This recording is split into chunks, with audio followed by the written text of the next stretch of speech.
സാധാരണ പാലങ്ങൾ മനുഷ്യർ സൃഷ്ടിക്കുന്നതാണ്. പക്ഷേ ലിവിങ് റൂട്ട് ബ്രിഡ്ജ് മനുഷ്യരും പ്രകൃതിയും ചേർന്ന് വളർത്തിയെടുത്തിരിക്കുന്ന ഒരു അത്ഭുത സൃഷ്ടിയാണ്. ഹായ് ഫ്രണ്ട്സ്, ലാൽസീസ് വേൾഡിലേക്ക് എല്ലാവർക്കും സ്വാഗതം. മേഘാലയയിലെ നാച്ചുറൽ ലിവിങ് റൂട്ട് ബ്രിഡ്ജ് കാണാൻ പോയ കാര്യങ്ങളാണ് ഞാൻ നിങ്ങളുമായി ഇന്ന് പങ്കുവയ്ക്കുന്നത്. പ്രധാനമായും റൂട്ട് ബ്രിഡ്ജ് മേഘാലയയിൽ കാണുന്നത് ചിറാപുഞ്ചി അല്ലെങ്കിൽ സൊഹറ, മൗലിനോക്ക്, നോങ്റിയാത് ഗ്രാമം എന്നിവിടങ്ങളിലാണ്. സാധാരണ പാലങ്ങളൊക്കെ മനുഷ്യർ കെട്ടുന്നതാണ്. ഇത് റബ്ബർ ഫിഗ് മരത്തിൻ്റെ, അതായത് ഫൈക്കസ് ഇലാസ്റ്റിക്ക എന്ന മരത്തിൻ്റെ ജീവനുള്ള വേരുകൾ ഉപയോഗിച്ചാണ് നിർമ്മിക്കുന്നത്. ഇവിടെ സന്ദർശകർ ചെയ്യരുതാത്ത കാര്യങ്ങളുടെ ഒരു നീണ്ട ലിസ്റ്റ് തന്നെ എഴുതി വച്ചിട്ടുണ്ട്. കല്ലുകൾ കൊണ്ടുള്ള വഴി നടന്നു വേണം നമ്മൾ ഇറങ്ങിപ്പോകാനായിട്ട്. രണ്ട് സൈഡിലും മുള കൊണ്ട് വേലി കെട്ടിയിട്ടുണ്ട്. പിടിച്ച് നമുക്ക് ഇറങ്ങാവുന്നതാണ്. സ്റ്റെപ്പുകൾ ഇറങ്ങണമെങ്കിൽ ശ്രദ്ധിച്ച് വേണം ഇറങ്ങാൻ. കല്ലുകളൊന്നും ലെവലായിട്ടല്ല നിൽക്കുന്നത്. ഇറങ്ങി ചെല്ലുമ്പോൾ പുഴയുടെ ശബ്ദം നമുക്ക് കേൾക്കാവുന്നതാണ്. ചിറാപുഞ്ചി എന്ന് പറഞ്ഞാൽ ഏറ്റവും കൂടുതൽ മഴയുള്ള സ്ഥലം എന്നാണ് ഞാൻ പഠിച്ചിരുന്നത്. പല ടെസ്റ്റുകൾക്കും വളരെ കഷ്ടപ്പെട്ട് ഞാൻ പഠിച്ചതാണ്. പക്ഷേ ഇവിടെ വന്നപ്പോൾ ഒരു തുള്ളി മഴ പോലും ഇല്ലായിരുന്നു. മനോഹരമായ പാലം നമുക്ക് കാണാവുന്നതാണ്. മരത്തിൻ്റെ നീളമുള്ള വേരുകൾ നദിക്ക് മുകളിൽ പതുക്കെ നയിക്കുന്നു. മുളയും കല്ലുകളും ഉപയോഗിച്ചാണ് വേരുകൾ വഴിതിരിക്കുന്നത്. 20-30 വർഷങ്ങൾ കൊണ്ട് ഒരു പൂർണ്ണമായ ബ്രിഡ്ജ് രൂപപ്പെടും. സാധാരണ പാലങ്ങൾ കാലങ്ങൾ വർഷങ്ങൾ കടന്നു പോകുമ്പോൾ നശിച്ചു പോകുന്നതാണ് കാണുന്നത്. എന്നാൽ ഈ പാലം ശക്തി കൂടി വരുന്നതായിട്ടാണ് നമുക്ക് കാണാവുന്നത്. ഈ പാലത്തിൻ്റെ പ്രത്യേകത ശക്തമായ മഴയിലും വെള്ളപ്പൊക്കത്തിലും തകരാറില്ല. പ്രകൃതിയെ നശിപ്പിക്കാതെ നിർമ്മിച്ചതാണ്. 100 മുതൽ 500 വർഷം വരെ ഇത് നിലനിൽക്കുന്നുണ്ട്. ഒരേ സമയം 30 തൊട്ട് 50 പേർക്ക് വരെ ഇതേ കൂടെ നടക്കാവുന്നതാണ്. ലോകത്തിലെ ഏറ്റവും കൂടുതൽ മഴ ലഭിക്കുന്ന പ്രദേശമെന്നാണ് ഇത് അറിയപ്പെട്ടിരുന്നത്. എന്നാൽ ഇപ്പോൾ അതുപോലെ മഴ ലഭിക്കുന്നില്ല എന്നാണ് മനസ്സിലാക്കാൻ സാധിച്ചത്. ഈ പാലത്തിൻ്റെ സൃഷ്ടിയിൽ ഇതിൻ്റെ പിന്നിൽ നിന്ന ആൾക്കാരുടെ ഒരു നീണ്ട ലിസ്റ്റ് തന്നെ ഇവിടെ കാണാം. 2016 നവംബർ 24-ാം തീയതി ഈ പാലം നാടിന് ഔദ്യോഗികമായി സമർപ്പിച്ചത് തായ്ലൻഡിലെ പ്രിൻസസ് ആണ്.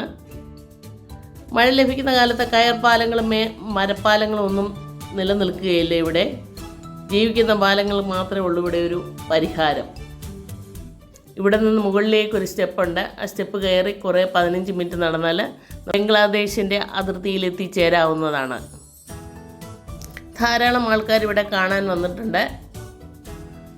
ഇതൊരു പുതിയൊരു അനുഭവമാണ്. കാരണം പ്രകൃതിയെ നമ്മൾ ചൂഷണം ചെയ്യുന്നതാണ് സാധാരണ കണ്ടുവരുന്നത്.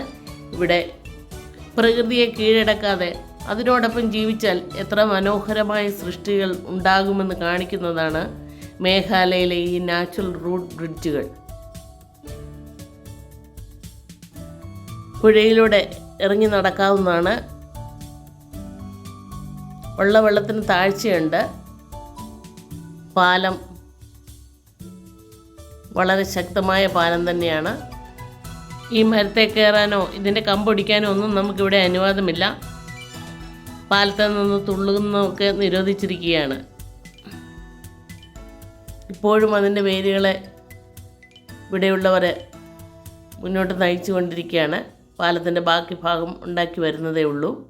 പാലത്തിൻ്റെ പല വശത്തു നിന്നുള്ള ഫോട്ടോകളും വീഡിയോകളും ഒക്കെ ഞങ്ങൾ എടുത്തു.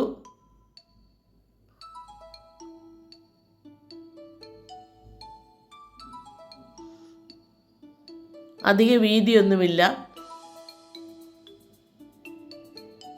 ഒരു 1.25 മീറ്റർ വീതി മാത്രമേ ഉള്ളൂ. ഇവിടെ നിന്ന് താഴേക്ക് ഇറങ്ങി പോകാനുള്ള പടികളൊക്കെ നന്നായി തന്നെ ഉണ്ടാക്കിയിട്ടിട്ടുണ്ട്. സിമെൻ്റ് ഇല്ല, ഇരുമ്പില്ല, പക്ഷെ തലമുറകളോളം നിൽക്കുന്ന പാലം. പ്രകൃതിയോടൊപ്പം ജീവിക്കാൻ മനുഷ്യൻ പഠിച്ച ഒരു മാതൃക. വരുന്ന വഴിയിലെല്ലാം ചെറിയ കടകളൊക്കെ ഉണ്ട്.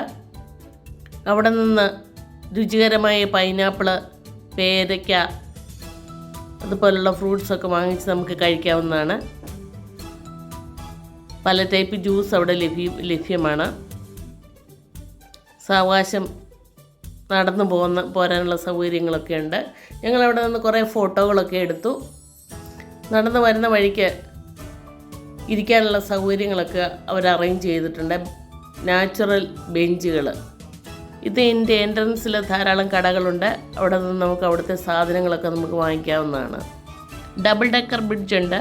അത് കാണണമെങ്കിൽ ഒരല്പം ദൂരം നടക്കണം. ഒരു ദിവസം മുഴുവൻ വേണമെന്ന് പറഞ്ഞുകൊണ്ട് അത് തൽക്കാലം കാണണ്ട എന്ന് വെച്ചു. ഇതുപോലുള്ള ബ്രിഡ്ജുകളൊക്കെ കണ്ടിട്ടുള്ളവരുണ്ടായിരിക്കും. നിങ്ങളുടെ വിലയേറിയ കമൻറ്റുകൾ പ്രതീക്ഷിക്കുന്നു. ഈ വീഡിയോ ലൈക്ക് ചെയ്യാനും ഷെയർ ചെയ്യാനും കമൻറ്റ് ചെയ്യാനും അതുപോലെ തന്നെ സബ്സ്ക്രൈബ് ചെയ്തിട്ടില്ലാത്തവർ സബ്സ്ക്രൈബ് ചെയ്യാനും മറക്കരുതേ. ഞങ്ങളുടെ യാത്ര തുടരട്ടെ. വീണ്ടും ഒരു വീഡിയോയുമായി വേഗം വരാമെന്ന പ്രതീക്ഷയോടെ നിർത്തട്ടെ. താങ്ക്